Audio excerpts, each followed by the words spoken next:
Hello students, आज हम इस वीडियो में accounting principles, concepts and conventions को डिस्कस करेंगे। तो यहाँ पे हम पहले बेसिक मीनिंग समझेंगे कि प्रिंसिपल, कॉन्सेप्ट्स एंड कन्वेंशन होते क्या हैं। देखिए, हमने अकाउंटिंग का मतलब समझा हुआ है कि अकाउंटिंग क्या है। तो अकाउंटिंग क्या था कि अकाउंटिंग एक प्रोसेस होता है जहाँ पे हम क्या करते हैं, जितने भी फाइनेंशियल नेचर के ट्रांजैक्शंस होते हैं बिजनेस में, उनको हम आइडेंटिफाई करते हैं, देन उनको रिकॉर्ड करते हैं, फिर उनको क्लासीफाई करते हैं, समराइज करते हैं, एनालाइज करते हैं और एक रिजल्ट जो आता है उसको इंटरप्रेट करते हैं, जिससे कि जो भी यूज़र्स हों उनको उनकी रिक्वायरमेंट की इन्फॉर्मेशन अवेलेबल हो सके। इसी पूरे प्रोसेस को हम अकाउंटिंग कहते थे। तो अब प्रॉब्लम कहाँ आई कि आखिर जो हम ये रिकॉर्डिंग कर रहे हैं या जो क्लासीफाई कर रहे हैं, मतलब उनके ग्रुप्स बना रहे हैं या किस बेसिस पे हम इसको रिकॉर्ड कर रहे हैं, इसके लिए कोई ना कोई रूल होना चाहिए, कोई ना कोई लॉ होना चाहिए।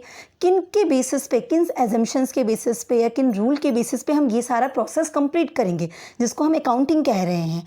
इन्हीं रूल्स के बारे में, इन्हीं कॉन्सेप्ट्स के बारे में, इन्हीं एजम्पशंस के बारे में बात करता है accounting principles, concepts and conventions. So basically क्या हो गया, जिस बेसिस पे हम पूरी अकाउंटिंग करते हैं, वो जो बेस, जो लॉ, जो रूल, जो एजम्पशन है, उसी को हम अकाउंटिंग प्रिंसिपल्स, कॉन्सेप्ट्स या कन्वेंशंस कहते हैं। अब हम एक एक करके समझते हैं कि ये चीज़ें क्या होती हैं। देखिए, अकाउंटिंग प्रिंसिपल्स क्या हो गया, अकाउंटिंग प्रिंसिपल्स उन रूल्स को या उन एक्शंस को जो कि अकाउंटेंट्स अडॉप्ट करते हैं अपने अकाउंटिंग ट्रांजैक्शंस के रिकॉर्डिंग के लिए। मतलब जो भी रूल्स या एक्शंस जो अकाउंटेंट अडॉप्ट करने वाले हैं कि हम इसी के हिसाब से अपनी रिकॉर्डिंग करेंगे, हम यही काम करेंगे और इस हिसाब से ग्रुपिंग करेंगे। तो वो जो बेसिस है, वो जो रूल्स जहाँ मेंशंस होते हैं, जिन रूल्स पे काम किया जाता है, उन्हीं को क्या कहते हैं, अकाउंटिंग प्रिंसिपल्स। और ये क्या होता है, ग्लोबली अडॉप्टेड होता है। मतलब जितने भी वर्ल्ड वाइड ये चीज़ें, नॉर्म्स जो होते हैं फिक्स होते हैं, वो प्रिंसिपल्स फिक्स होंगे, वो रूल्स फिक्स होंगे, जिनके बेसिस पे सारे अकाउंटेंट्स अपने अकाउंटिंग ट्रांजैक्शंस की रिकॉर्डिंग करेंगे, राइट। तो American institute of certified public accountants ने अकाउंटिंग प्रिंसिपल्स को डिफाइन करते हुए क्या कहा, उन्होंने कहा कि ये प्रिंसिपल्स ऑफ अकाउंटिंग क्या है, एक जनरल लॉ है या रूल है जो अडॉप्ट या प्रपोज किया जाता है as a guide to action और सेटल ग्राउंड और अ बेसिस ऑफ कंडक्ट और प्रैक्टिस।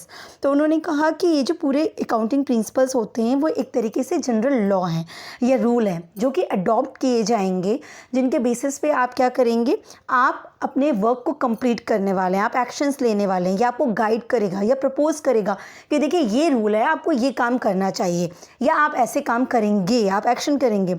जो पूरा सेटलमेंट, जैसे मान लीजिए कोई इश्यूज़ भी कभी क्रिएट हुए कि ये चीज़ ऐसे होनी चाहिए थी, तो वो रूल बताएगा कि नहीं, ये चीज़ ऐसे ही होनी चाहिए। तो वो एक सेटलमेंट का ग्राउंड बनता है, राइट, जिस पे आप जिसे आप अडॉप्ट करते हो, जिस पे अपनी अकाउंटिंग प्रैक्टिसेस को आप कंडक्ट करते हो। तो बेसिकली अकाउंटिंग प्रिंसिपल्स वो रूल है, वो लॉ है, जिसके बेसिस पे आपको अपनी अकाउंटिंग कंप्लीट करनी है। अपनी अकाउंटिंग कंप्लीट करने का मतलब हुआ जिसके बेसिस पे आपको आइडेंटिफाई करना है, रिकॉर्ड करना है, क्लासीफाई करना है, एनालाइज, समराइज करना है, एनालाइज करना है, इंटरप्रेट करना है। ये पूरा प्रोसेस जिस रूल के बेसिस पे करना है उसे कहते हैं accounting principles, right. So accounting principles क्या होता है, ये बॉडी ऑफ डॉक्ट्रिन है। डॉक्ट्रिन मीन्स वो रूल्स, रेगुलेशंस जहाँ पे सारी चीज़ें मेंशन होती है, रिटन लॉ एक तरीके से हम कहते हैं। तो commonly use associated with the theory and procedures of accounting. तो जो अकाउंटिंग प्रिंसिपल्स होते हैं वो क्या है, उसमें थ्योरी भी दी गई है। थ्योरी है कि देखिए मेंशंस है, रिटन लॉ है ना, डॉक्ट्रिन है, रिटन लॉ है कि ये चीज़ें ऐसे होनी चाहिए। हम इसे एंटिटी कॉन्सेप्ट कहते हैं, हम इसे आपका मैचिंग कह रहे हैं, मैचिंग प्रिंसिपल्स कह रहे हैं, रिवेन्यू रिकॉग्निशन प्रिंसिपल कह रहे हैं। तो अलग अलग प्रिंसिपल्स और कॉन्सेप्ट दिए गए हैं। तो ये पूरा थ्योरी है, साथ ही ये प्रोसीजर्स ऑफ अकाउंटिंग है, क्योंकि इसी को अडॉप्ट करके, उसी को अप्लाई करके आपको अकाउंटिंग कंप्लीट करनी है। तो ये थ्योरेटिकल भी है और प्रैक्टिकल भी है, मतलब इन प्रैक्टिस भी आप इसको अप्लाई करेंगे। तो इसी को हम क्या कह रहे हैं, अकाउंटिंग प्रिंसिपल कह रहे हैं। So these principles are classified into 2 categories. अब इन प्रिंसिपल्स को 2 कैटेगरी में डिवाइड किया गया। क्या क्या है, accounting concepts and accounting conventions, ठीक है। तो अब यहाँ पे हम अकाउंटिंग कॉन्सेप्ट्स एंड कन्वेंशन की जब बात करते हैं तो दिमाग में ये चीज़ें आपके आ जानी चाहिए कि ऐसा नहीं कि अकाउंटिंग प्रिंसिपल्स कुछ अलग होगा, कॉन्सेप्ट्स अलग, कन्वेंशंस अलग, ये तीनों बिल्कुल अलग टर्म्स है। तीनों नहीं, अकाउंटिंग प्रिंसिपल ब्रॉड टर्म है जिसमें कॉन्सेप्ट्स एंड कन्वेंशंस दोनों ही इंक्लूड हो जाते हैं। तो अकाउंटिंग प्रिंसिपल्स में ही क्या आ गया, अकाउंटिंग कॉन्सेप्ट भी और अकाउंटिंग कन्वेंशन भी आ गया। देखिए, अकाउंटिंग कॉन्सेप्ट एंड कन्वेंशन अलग चीज़ हो जाते हैं, क्योंकि अकाउंटिंग कॉन्सेप्ट्स क्या हो गया, थ्योरेटिकल फॉर्म, ठीक है। अकाउंटिंग कॉन्सेप्ट्स में पूरी थ्योरी दी गई, वो रूल मेंशंस किए गए, रिटन फॉर्म में थ्योरी दी गई है कि ये चीज़ें ऐसी होनी चाहिए, ये चीज़ ऐसी होनी चाहिए, ये चीज़ ऐसी होनी चाहिए। और अकाउंटिंग कन्वेंशंस क्या होता है? अकाउंटिंग कन्वेंशंस होता है आपका प्रैक्टिकल चीज़, मतलब जो चीज़ अप्लाई की जा रही है, जो कस्टम्स, जो रूल्स, जो चीज़ें आप अप्लाई करते हुए आ रहे हैं काफ़ी टाइम से, वो क्या कहलाती है? वो कन्वेंशंस कहलाती है। तो ये कन्वेंशंस प्रैक्टिस में होती है और कॉन्सेप्ट्स क्या होते हैं? थ्योरी फॉर्म में होती है। दैट्स वाई आपने देखा अकाउंटिंग प्रिंसिपल में हमने क्या कहा, ये एक डॉक्ट्रिन है, और ये डॉक्ट्रिन कैसा है? जहाँ पे आपको थ्योरेटिकल और प्रैक्टिस दोनों चीज़ें इन्वॉल्व होती हैं। तो ये दोनों चीज़ें, जो ये टर्म थ्योरेटिकल प्रैक्टिस कहा हमने, वो इसका मतलब ही क्या हुआ? कॉन्सेप्ट्स एंड कन्वेंशंस दोनों चीज़ें यहाँ इंक्लूड होती हैं। क्लियर है? तो अकाउंटिंग कॉन्सेप्ट्स में जिसके थ्रू हम अकाउंट्स प्रिपेयर कर रहे हैं, जिसके थ्रू हम पूरा रिकॉर्डिंग कर रहे हैं, क्लासीफाई कर रहे हैं, ये सारी चीज़ें अकाउंटिंग कॉन्सेप्ट्स में आ जाती हैं, है ना। बेसिक्स जो रूल्स हैं, जिनके बेसिस पे आप पूरी एंट्री पास करने वाले हो, है ना। और कन्वेंशन जो प्रैक्टिस में है, जिस तरीके से हम काम करते हुए आ रहे, जो एक्शंस में है, तो वो जिससे हम अकाउंट्स, फाइनेंशियल स्टेटमेंट्स प्रिपेयर करते हैं, ये प्रिपेयर होगा, ये पीएल होगा, बैलेंस शीट होगा, ये सब चीज़ें, तो वो अकाउंटिंग कन्वेंशंस में आ जाती हैं, ठीक है। हम एक एक करके इसको डिटेल में समझेंगे। तो अकाउंटिंग कॉन्सेप्ट सब क्या होता है, हम इसे देखते हैं। तो it defines the assumptions on the basis of which financial statement of business entity are prepared. वो एजम्पशन, जब आप कोई काम करने जाते हो तो आप एक एज्यूम करते हैं ना कि ये चीज़ ऐसी होनी चाहिए, तो ये कॉन्सेप्ट्स क्या होते हैं? वो एजम्पशंस होते हैं जिनके बेसिस पे आप अपनी जो बिजनेस एंटिटीज़ होती हैं वो पूरा फाइनेंशियल स्टेटमेंट प्रिपेयर करती हैं, वो एजम्पशंस के बेसिस पे ये चीज़ ऐसी होनी चाहिए, वो रूल्स। तो कॉन्सेप्ट्स क्या होता है? एक आइडिया, एक नोशन जो यूनिवर्सल एप्लीकेबल हो, तो मतलब जिसे यूनिवर्सली एप्लीकेबल किया गया हो, लोगों ने यूनिवर्सली अडॉप्ट किया हो, वो आइडिया, वो नोशन ही क्या कहलाता है? Accounting concepts. जैसे कोई एक बात जो कि सब मानते हैं, जैसे हमने कहते हैं ऑनेस्टी होनी चाहिए, तो अब ये ऑनेस्टी यूनिवर्सली अडॉप्टेड हो गया ना, कि सबको ये चीज़ मानते हैं कि हाँ भाई ऑनेस्टी होनी चाहिए।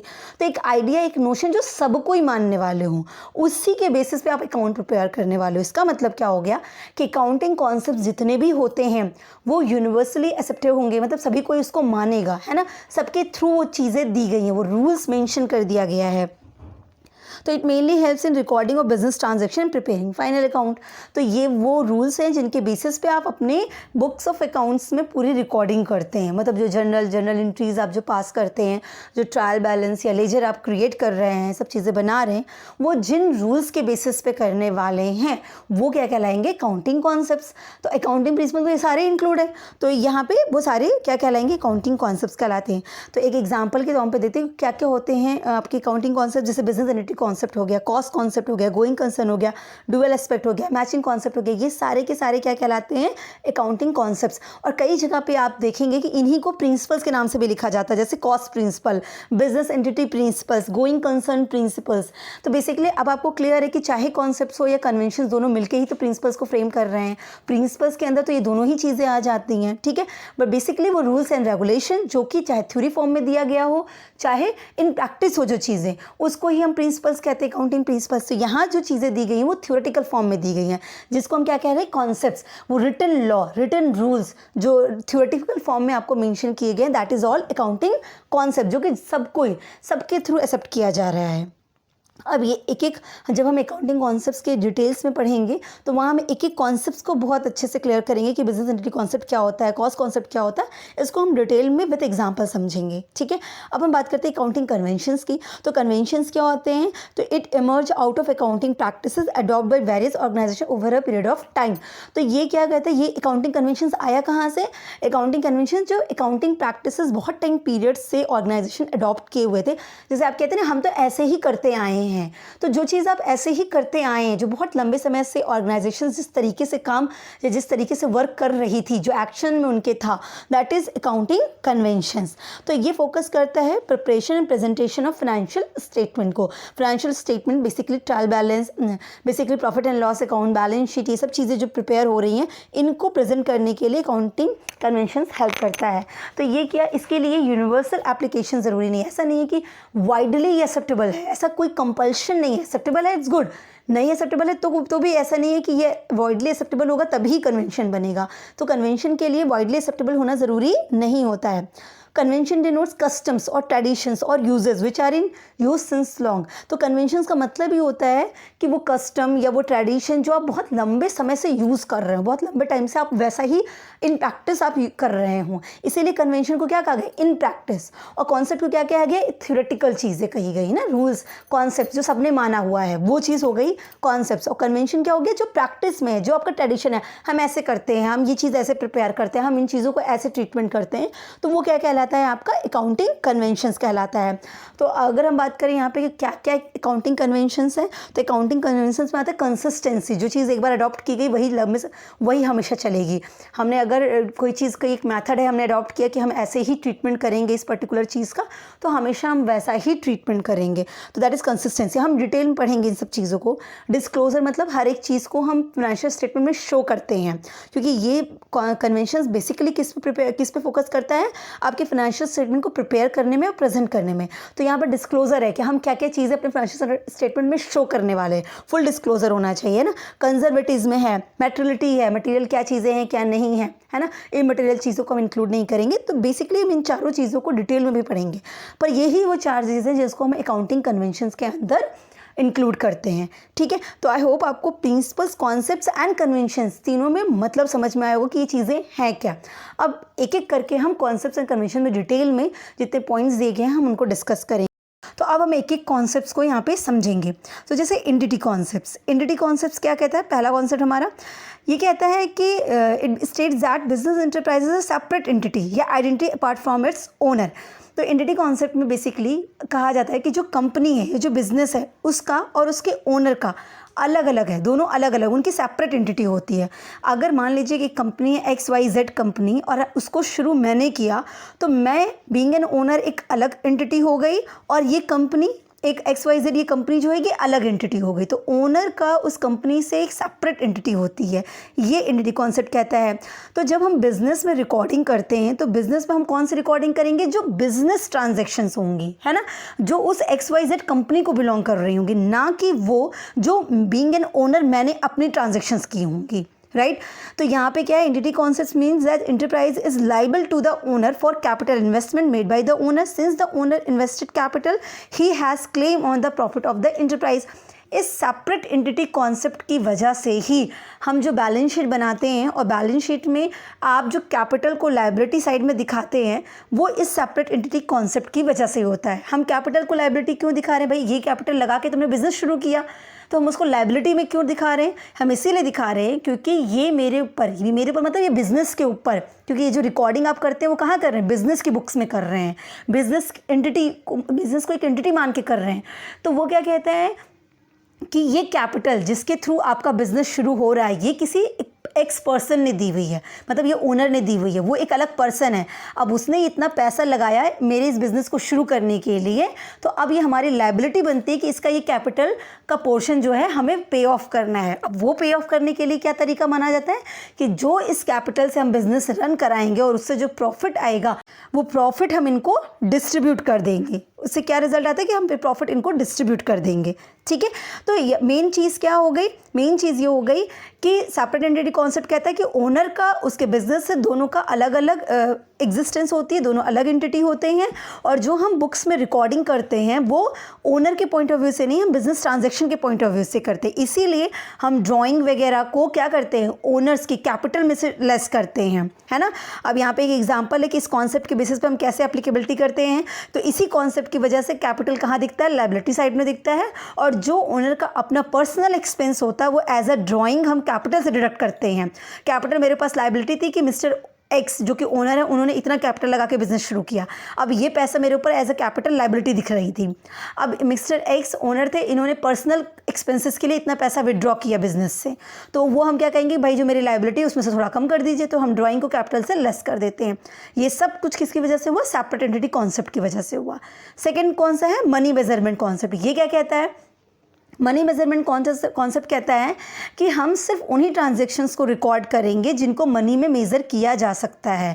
अगर कोई ऐसा ट्रांजैक्शन है जो बिज़नेस के लिए मटेरियल तो है, मतलब इंपॉर्टेंट तो है, उसका इफेक्ट तो पड़ता है, लेकिन वो मनी के टर्म्स में मेजरेबल नहीं है, हम उसे मनी के टर्म में कन्वर्ट नहीं कर सकते, तो हम उसे रिकॉर्ड नहीं करेंगे। तो यह रूल क्या बन गया आपका? रूल ये बन गया आपका कि आपको बिजनेस के वही ट्रांजैक्शंस रिकॉर्ड करने हैं जिन ट्रांजैक्शंस को आप मनी के टर्म्स में मेज़र कर सकते हैं। तो entity and money measurement are viewed as a basic concept on which other procedural concept link.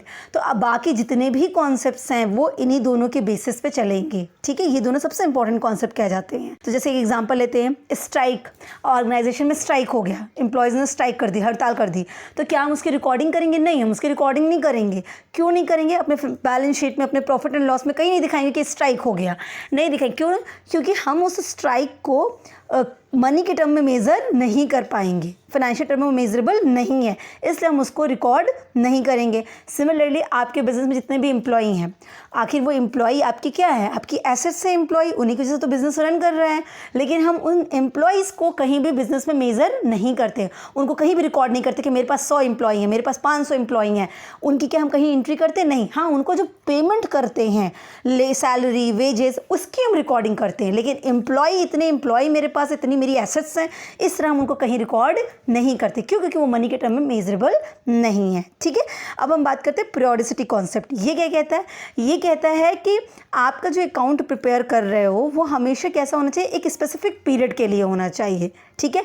आप जैसे आप बिज़नेस शुरू हुआ तो बिज़नेस तो बहुत लंबे समय तक चलेगा। अब हम ऐसा नहीं कि सारे खर्चों को एक साथ नोट करने बैठते जा रहे हम करते जा रहे हैं, नहीं। यहाँ पे क्या होना चाहिए? एक स्पेसिफिक पीरियड होना चाहिए, और जो भी हम अकाउंटिंग करेंगे वो स्पेसिफिक पीरियड को कहें, जिसको हम, चाहे वो आपका कैलेंडर ईयर हो या अकाउंटिंग पीरियड हो, जैसे मार्च टू अप्रैल टू मार्च जो चलता है आपका फाइनेंशियल ईयर, हम उस हिसाब से भी कर सकते हैं।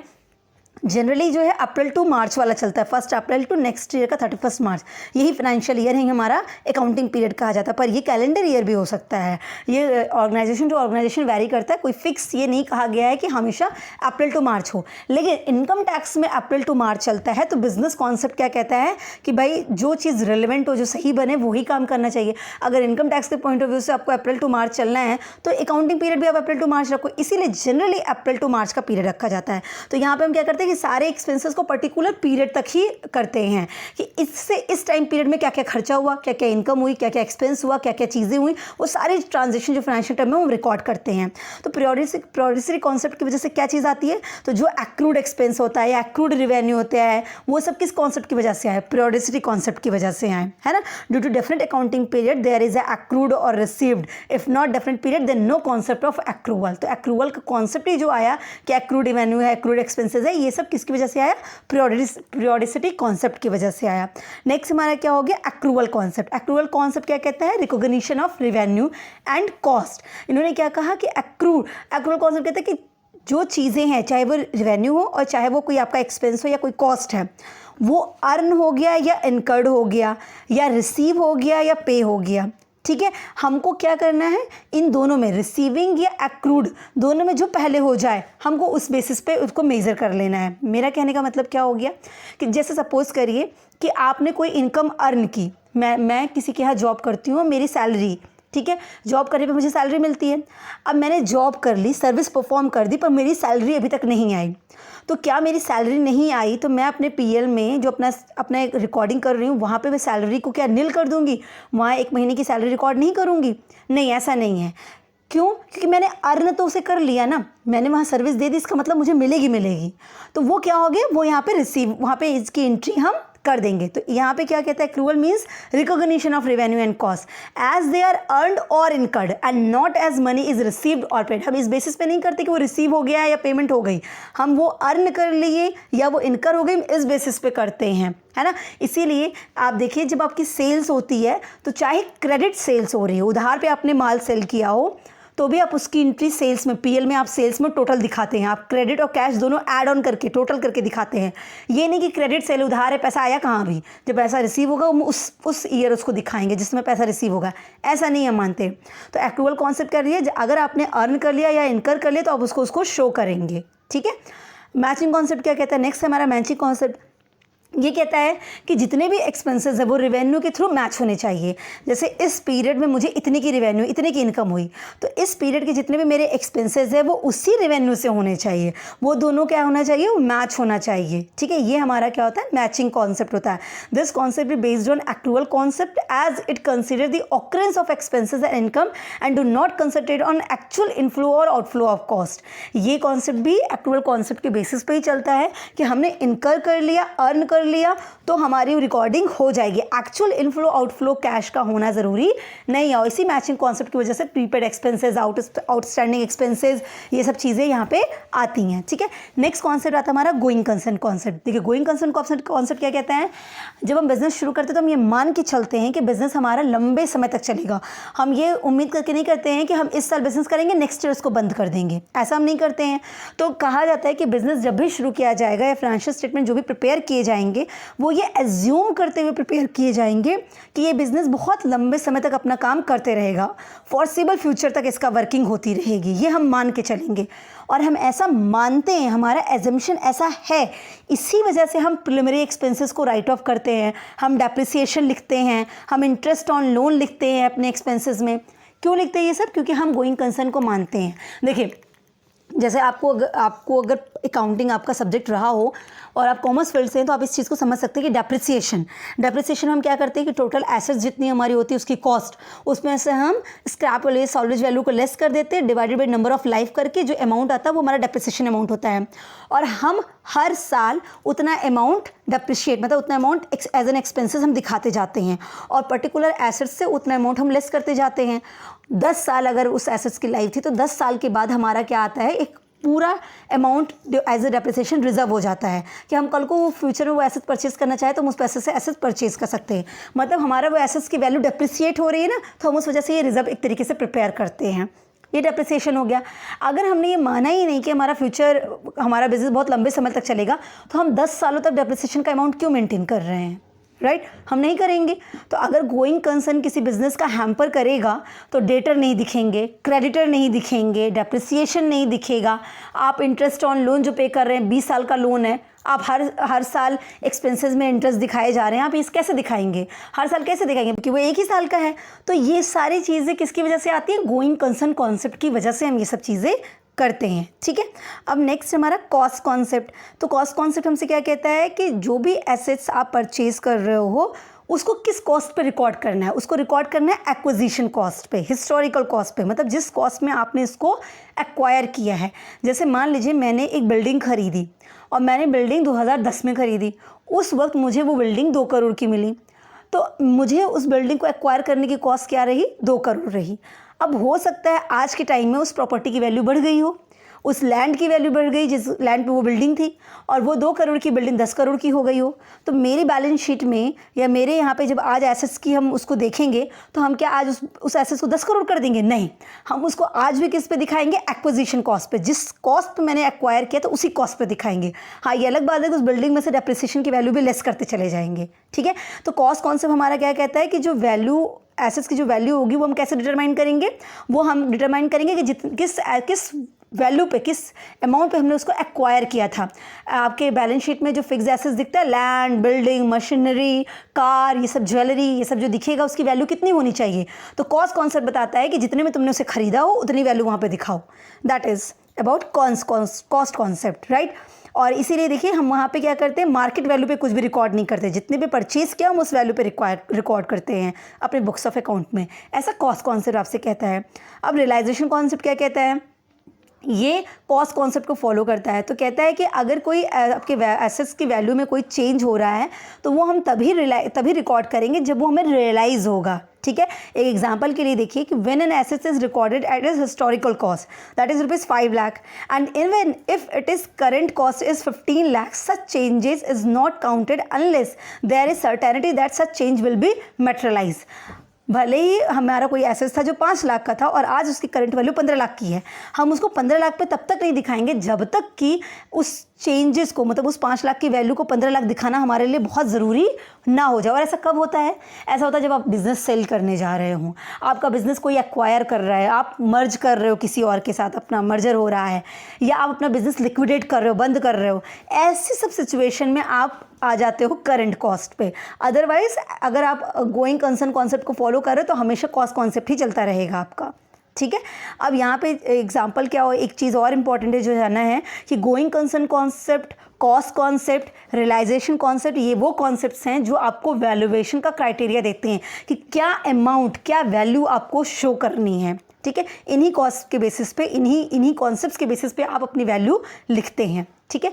अब आता है डुअल एस्पेक्ट्स कॉन्सेप्ट। ये क्या कहता है कि हर एक चीज़ के 2 एस्पेक्ट्स होते हैं। देखिए, बिजनेस में अगर कोई चीज़ होती है, कोई ट्रांजैक्शन होता है, तो उसके 2 नज़रिए, 2 एस्पेक्ट्स हैं। जैसे सपोज करिए कि मैंने कोई एसेट्स परचेज़ की, ठीक है। अगर मैंने कोई एसेट्स परचेज़ की तो क्या हुआ होगा, एसेट्स परचेज़ की होगी तो मेरे पास एसेट्स आया होगा, एक पॉइंट ऑफ व्यू हो गया।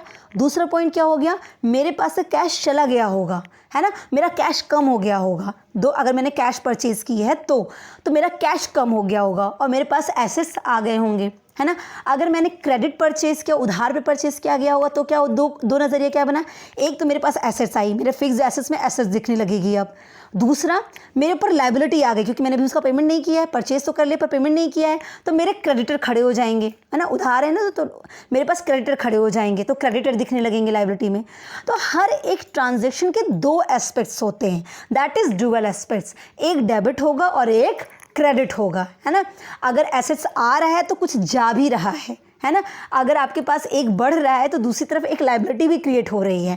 तो हर चीज़ के 2 एस्पेक्ट्स हैं, that is dual aspects concept. पूरे अकाउंटिंग में 2 एस्पेक्ट्स आपको लेके चलना है, डेबिट एंड क्रेडिट, ठीक है। एग्जांपल के लिए देखिए, increase on assets and decrease other assets. अगर हमने मशीनरी 5 लाख की खरीदी मोहन से कैश में, तो एक साइड तो मशीनरी आ गई 5 लाख रुपए की, फिक्स एसेट्स में आपने दिखा दिया, पर सेम टाइम आप क्या दिखाएंगे, कैश, जो कि आपका करंट एसेट्स का पार्ट होता है, वो 5 लाख रुपए से कम हो जाएगा क्योंकि कैश देके पेमेंट किया है ना।